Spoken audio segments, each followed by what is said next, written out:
Kita harus tahu saudaraku, dan kita harus yakini, karena ini rukun iman kita, akan ada namanya hari pembalasan. Ada hari di mana kiamat terjadi, artinya habis semuanya. Semua yang kita lihat dan kita tidak lihat di langit, di bumi, di kedalaman lautan, semuanya akan habis. Ada saatnya di mana ajalnya datang, semuanya akan hancur dan terjadilah kiamat. Dan itulah proses pindahnya manusia dan jin kepada alam akhirat, di mana mereka akan hidup abadi di sana dan mereka akan menikmati hasil perbuatannya kalau baik dan mereka akan dihukum kalau hasilnya buruk. Kiamat ini akan terjadi bila diikuti dengan beberapa tanda-tanda sebelumnya, baik tanda-tanda kecil ataupun tanda-tanda besar.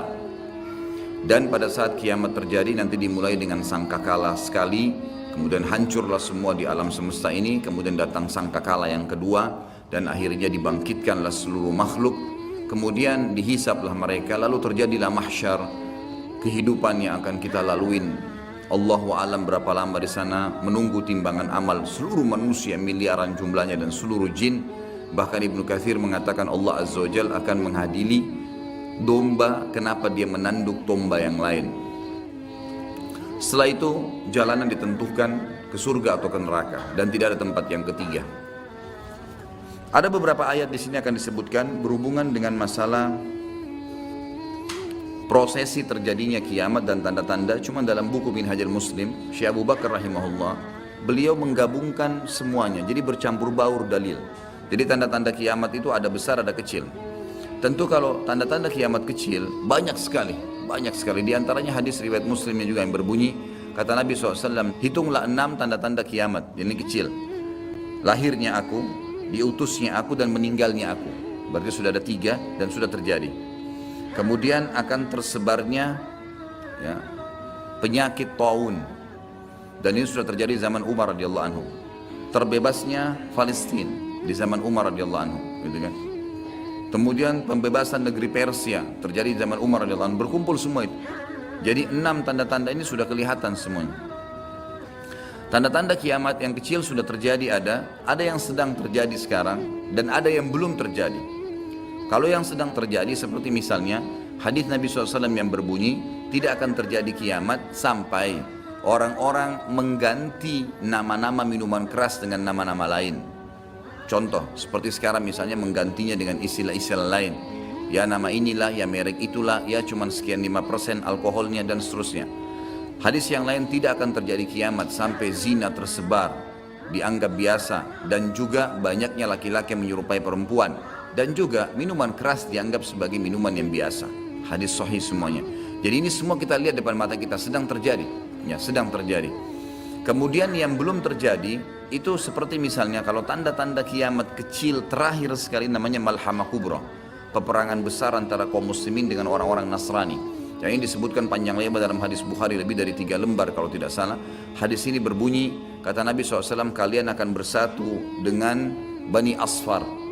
Bani Asfar ini sebenarnya lebih tepatnya orang-orang Rum, ya, orang-orang Nasrani. Mereka akan bersatu, kalian akan bersatu dengan mereka untuk memerangi satu kaum, tapi tidak disebutkan kaum ini siapa. Yang jelas kita akan bersatu satu waktu dengan kelompok-kelompok Nasrani ini, kemudian kita bersatu memerangi satu kaum. Allahu alam siapa mereka. Sebagian ulama berijtihad mengatakan komunis, ada yang mengatakan kapitalis, dan segala macam istilah, tapi kita beriman bahwasanya itu akan terjadi. Ringkas cerita, kalian akan memenangkan peperangan, pasukan tahaluf ini, sekutu ini akan menang. Kemudian setelah itu bubarlah semua pasukan dan tersisa pasukan di negeri Syam. Dan dari hadis ini juga ulama sekarang mengatakan kasus Syria ini akan berakhir dengan sendirinya, karena memang hadis ini menjelaskan adanya ketentraman di negeri Syam, ya, sebelum terjadi tanda-tanda kiamat besar. Pada saat itu pasukan muslimin, ya, sedang pulang ke negeri Syam bersama dengan pasukan Bani Asfar ini, ya, suku yang dikatakan dari bangsa Romawi. Kemudian mereka mengangkat bendera salib sambil mengayunkan dan mengatakan, kamilah yang telah memenangkan peperangan ini. Maksudnya kekuatan Nasrani. Maka yang muslim sempat, teman-teman mereka mengatakan, ini kan kita sekutu, bagaimana caranya kalian mengaku ya memenangkan sendiri? Terjadi cekcok di antara mereka. Lalu kata Nabi SAW, akhirnya segelintir muslimin yang ada di situ Allah karuniakan mereka mati syahid, terbunuh semua. Lalu hari kedua beberapa muslimin bersatu untuk, ya, berperang dan mereka juga dikaruniakan Allah mati syahid. Hari ketiga berkumpul lagi muslimin untuk mereka berpegang pada satu kesepakatan untuk tidak akan membiarkan bahwasanya orang-orang Nasrani menganggap menang sendiri. Maka akhirnya hari ketiga pun mereka diikram oleh Allah, dikaruniakan syahadah, mati syahid. Nanti hari keempat barulah berkumpul seluruh muslimin dari seluruh penjuru bumi.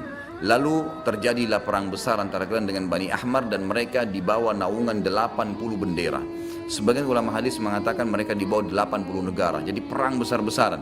Dan di dalam kegiatan orang-orang Nasrani, di sebagian pastor dan pendeta, mereka menamakan akan terjadi nanti perang salib besar, puncak daripada penentuan siapa yang menang dan siapa yang kalah.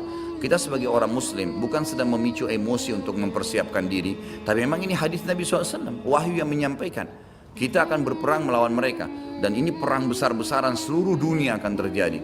Maka kalian pun akan berperang, tapi tidak disebutkan waktunya berapa lama, sampai pasukan kalian menembus wilayah Rum dan kalian berhasil menjebolkan temboknya dengan takbir dan tasbih, berzikir.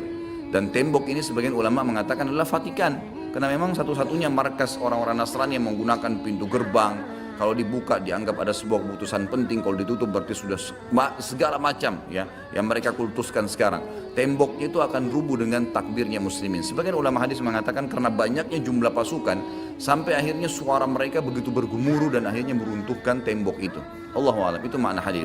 Kemudian pada saat itulah syaitan, iblis menjelma jadi manusia, lalu teriak di tengah-tengah pasukan muslimin berkata, wahai muslimin, Dajjal sudah keluar di tengah-tengah kalian. Dajjal sudah keluar di tengah-tengah kalian. Maka teriakan ini membuat pasukan muslimin, mereka tahu benar pada saat itu hadis Nabi SAW yang berbunyi, diriwayatkan Imam Bukhari Muslim, kalau kalian dengarkan Dajjal keluar di satu lokasi, maka selamatkanlah diri kalian walaupun ke gunung-gunung, gitu kan. Janganlah seseorang dari kalian berkata imannya kuat lalu dia sengaja menemui Dajjal, akhirnya dia menjadi pengikutnya. Jadi para mujahidin tahu masalah itu. Mereka bukan tidak berani, tapi mereka mengikuti sabda Nabi SAW. Maka mereka pun akhirnya pada klub pulang masing-masing. Kata Nabi SAW, mereka pun bubar ke wilayah masing-masing. Pada saat mereka tiba di wilayahnya, ternyata Dajjal tidak ada. Itu berita dusta. Dan pada saat itulah Dajjal keluar. Pada saat itulah Dajjal keluar. Dan Dajjal adalah tanda-tanda kiamat besar yang pertama. Tanda-tanda kiamat besar yang pertama. Jadi ini akan terjadi. Ini sekaligus saya menitik beratkan, ya, tidak bolehnya sembarangan orang ngomong. Sekarang soalnya ada beberapa orang, semoga Allah berikan hidayah, menentukan tahun ya, akan terjadi kiamat. Bagaimana caranya menentukan tahun?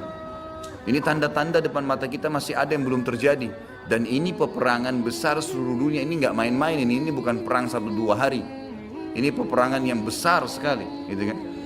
Jadi Allahu a'lam kita masih menemukan atau tidak. Tapi yang jelas menurut tanda-tanda sekarang, kita masih ada di fase-fase tanda-tanda kiamat kecil yang sedang terjadi. Tapi kita menyampaikan, gitu kan? Yang jelas ini sesuatu yang masih Allahu a'lam berapa lama, tapi dari hitungan tahun tidak mungkin 20-30 tahun. Bukankah banyak orang menebak-nebak tahun 2000 sekian akan kiamat, 2000 sekian akan kiamat. Ini semua dari mana? Kita punya kiai dan guru kita Nabi Muhammad SAW menyampaikan kepada kita tanda-tandanya ada. Sebelum terjadi tanda-tanda itu tidak akan terjadi kiamat. Kemudian kita akan masuk menjelaskan teman-teman sekalian tanda-tanda kiamat besar. Yang pertama adalah keluarnya Dajjal sebagai fitnah bagi kaum muslimin. Makanya kita dalam tahiyat membaca wa'udzubika min fitnatil masihid dajjal, dan jauhkanlah kami dari fitnahnya Masih Dajjal. Yang kedua adalah sementara Dajjal membuat kerusakan di muka bumi, maka akan keluar Mahdi. Yang kata Nabi SAW, akan keluar seseorang yang sama namaku, Muhammad bin Abdullah, dan dari keturunanku, dari kota Madinah. Jadi kan sebagian ulama hadis mengatakan ini kemungkinan dari turunan Hasan. Yang ketiga akan turun Nabi Isa alaihissalam. Pada saat pasukan Mahdi sudah sampai di masjid ya, Menara Putih. Kemudian setelah itu, setelah Isa alaihissalam ya, datang turun kemudian memerangi Dajjal, datang tanda-tanda hari kiamat. Yang keempat adalah Ya'juj wa Ma'juj, dua suku yang dari anak Adam diciptakan oleh Allah Subhanahu wa taala, tapi mereka berbeda dengan kita.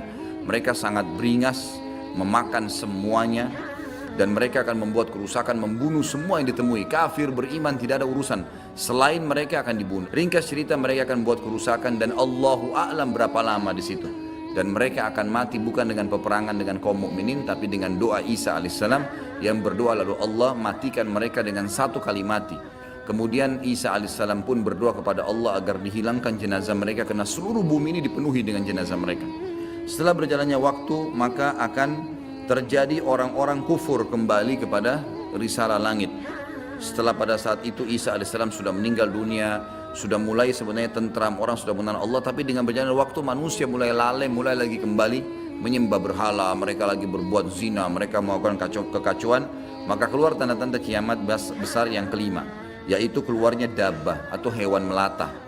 Yang hewan melata ini akan keluar dari tanah, berbentuk seperti hewan tapi dia bisa berbicara dan dia membawa cap yang dia mencap orang beriman dan orang kafir. Setelah keluarnya dabbah, maka akan terjadi 6, 7, 8 sekaligus tanda-tanda kiamat ini, yaitu terjadinya longsor besar di wilayah timur, dan terjadi juga longsor besar tanda-tanda kiamat yang ketujuh itu adalah di Jazirah Arab, dan juga terjadi di wilayah baratnya Jazirah Arab yaitu wilayah Afrika, dan ini juga akan longsor besar gitu kan.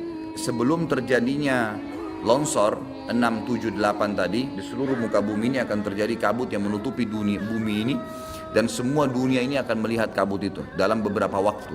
Kemudian terjadilah tanda-tanda kiamat yang selanjutnya, yang ke-9, keluarnya api dari wilayah Aden namanya, atau wilayah padang pasirnya wilayah Aden. Aden salah satu kota di Yaman. Kemudian selanjutnya akan terbit matahari dari barat sebagaimana dia biasa terbenam dari situ.